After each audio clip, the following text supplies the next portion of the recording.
आता मी जेव्हा आमचं जुळलं दोघांचं प्रेम, तेव्हा ती 16 वर्षाची होती, मी 20 वर्षाचा होतो. दोघे अल्पवयीन होतो.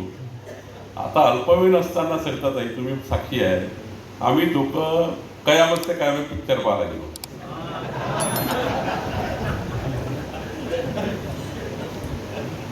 सरिताताईचं घर ते अलंकार टाकीत जेवढून 200 मीटरवर आहे. तर कयामत से कयामत पिक्चर पाहून बाहेर आल्यावर पोलिसांनी आम्हाला पकडलं. फुलारी साहेब म्हणजे आता आम्ही लहान लहान दिसतो, छोटे छोटे 20 आणि 16. तर पोलीस म्हणे मुलगी कोण आहे? तेव्हा घाबरलो पोलिसांना आम्ही. तर ती सांगून नाही आली, मी घरी सांगून नाही आलो. पाहायला गेलो पिक्चर. तर पिक्चर पाहिल्यानंतर पोलिसांनी पकडलं तर अवघड झालं. आता 16 वर्षाची माझी बायको, मी 20 वर्षाचा. ती ना घरी सांगतायत आणि मला ना सांगतायत काय केलं आम्ही. पिक्चरच पाहिला होता.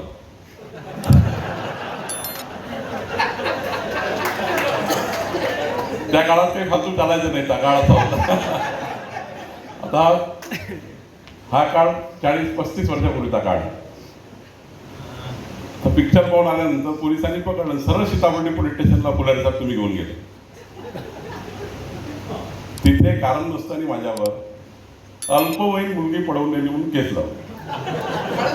हा, पळवून नेली. 363, 367 टाकायचं पोलिसांच्या वतीने. 363, 366. मी 7 दिवस सेंट्रल जेलमध्ये राहिलो.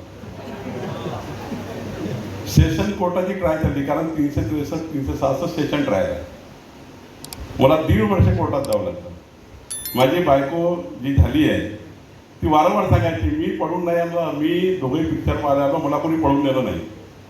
पोलिसांना ती वारंवार सांगायची, मी काही पळून नाही आली आहे, मी पिक्चर पाहायला आली आहे. पण नाबालिक मुलीचं बयान घेतं कोण? तिच्या आईवडिलाचं बयान घेतलं. आईवडिलांनी सांगितलं हो बाई. आता नाबालिक असल्यामुळे तिचं त्यावेळी पोलिसांनी बयान काही ॲक्सेप्ट केलं नाही. आणि पोलिसांनी आईवडिलाचं बयान घेतलं, तिच्या भावाचं बयान घेतलं. आईवडिलाला काही माहीत नाही, भावाला काही माहीत नव्हतं काय झालं, हे पिक्चर पाल केली की कशाला गेले. त्यांनी स्टेटमेंट देऊन टाकलं, होय आमची मुलगी गायब झाली. तर खरं तर अशा घटना घडतात जीवनामध्ये. मग आमचं लग्न झालं. सेशन कोर्टमध्ये कोर्टाने सांगितलं की अल्पवयीन मुलगी जरी असली, फुलारी साहेब अल्पवयीन मुलगी जरी असली, पण ती ॲक्युजकडनं बयान देते की मी पडून गेली नाही. माझ्या बायकोलाही सांगायला लागलं कोर्टात, मी पडून गेली नाही, माझ्या नवऱ्याला मी पळून नेलो होतो. आता इतक्या वर्षानंतर, 37 वर्षानंतर एक इन्फ्लुएन्सर धाराशिवचा, तो माझ्या जीवनावर टीका करतो आत्ता 4 दिवसापूर्वी. आणि म्हणतो की बावनकुळेंचं आयुष्य असं आहे की लहान लहान पुढी पडवून नेल्या, हे केलं ते केलं. आता मला 2 नातवंड आहे, मुलगा आहे, मुलगी आहे, 2-4 नातू झालेले आहेत. इतकं झाल्यानंतर 40 वर्षानंतर एक इन्फ्लुएन्स देतो की बावनकुळेंनी मुली पडून नेली होती. फार वाईट आहे त्यांचं जीवन. त्यालाही माहिती नाही माझी बायको आहे. थोडी माहिती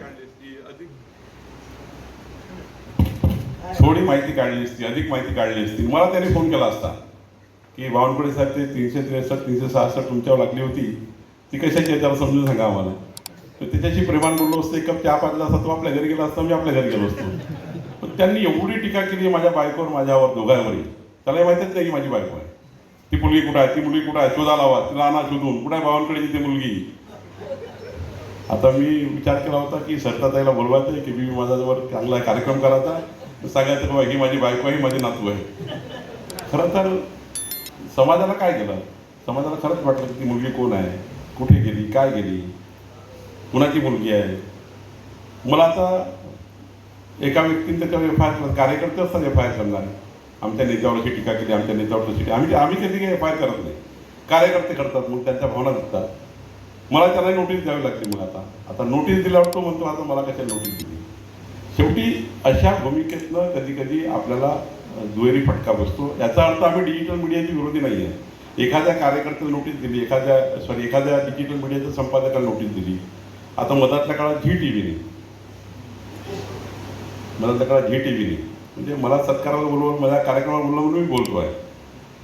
झी टीव्हीने एक न्यूज दिली की बावनकुळेंनी तर खैरात वाटून दिली TDR.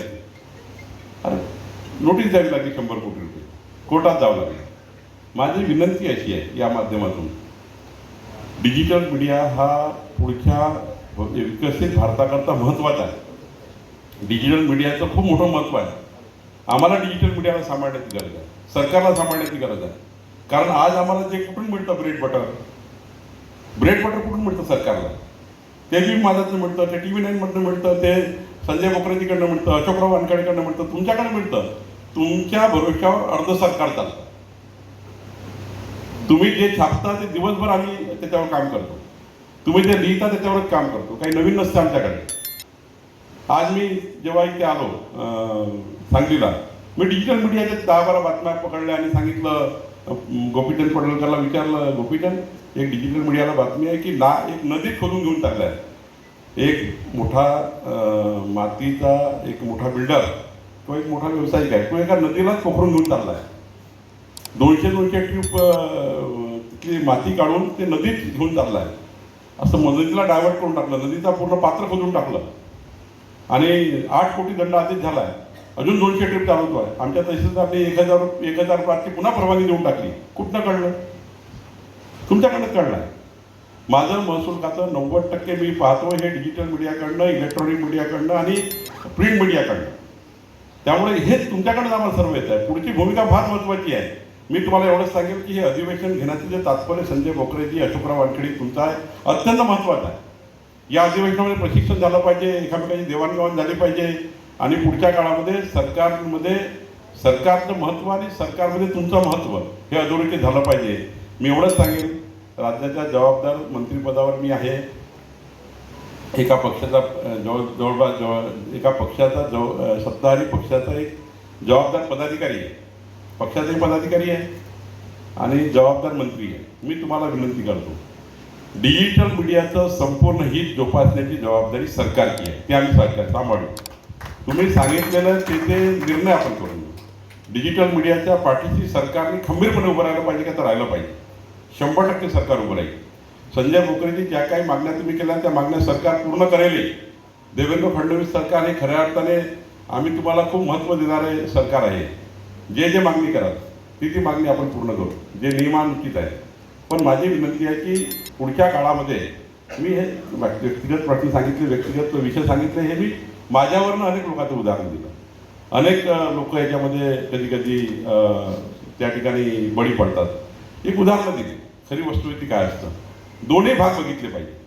तुमचं व्यक्ती स्वातंत्र्य बघितलंच पाहिजे, पण दुसरं जागी बघितलं पाहिजे. आणि मग वाटल्यास तुम्हाला वाटलं की हे खोटं आहे, माझं खरं आहे, तर मग तुम्ही त्या ठिकाणी शेवटपर्यंत रेटत नेलं पाहिजे. एवढीच माझी विनंती आहे. मी पुन्हा एकदा मला या ठिकाणी कार्यक्रमाला बोलवलं आणि इतक्या मोठ्या मान्यवराचा, इतक्या मोठ्या व्यक्तिमत्वाचा सत्कार माझ्या हस्ते केला. मला विश्वास आहे संजय बोकरेजी, अशोकराव वानखेडेजी, ज्या व्यक्तिमत्वाचा सत्कार आपण केला आहे हे व्यक्तिमत्व फार मोठे होणार आहे. हे महाराष्ट्राचं भविष्य आहे सर्व. तुम्ही बघा, 10 वर्षानंतर जेव्हा आपण पुन्हा इथे येऊ सांगलीला, सरताताई फार मोठ्या झाल्या असतील, फुलारीजी फार मोठे झाले असतील, नवनाथ पण फार मोठा झाला असेल.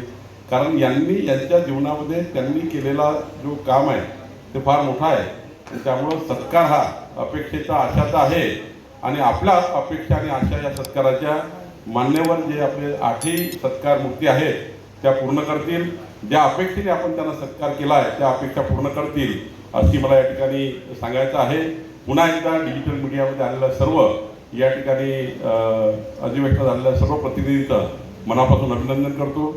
आज संजय बोकरेजींनी मला तुमच्यासमोर बोलण्याची संधी दिली, त्याबद्दल संजय बोकरेचा आभार मानतो. एक त्यांनी जो विषय मांडला आहे की 10 एकर जागा त्यांनी इथल्या क्रीडा संकुलाला सरकारला दिली, त्यावेळी 10 एकर जागा त्यांच्या संस्थेला त्यांनी परत करावी. जिल्हाधिकाऱ्यांनी मी सूचना दिलेल्या आहे. जिल्हाधिकारी तात्काळ प्रस्ताव पाठवतील आणि संजय बोकरेजी आपली ही मागणी पूर्ण करू. पण हे करत असताना त्या ठिकाणी डिजिटल मीडियाचं हित जोपासलं जावं अशी विनंती करतो. धन्यवाद.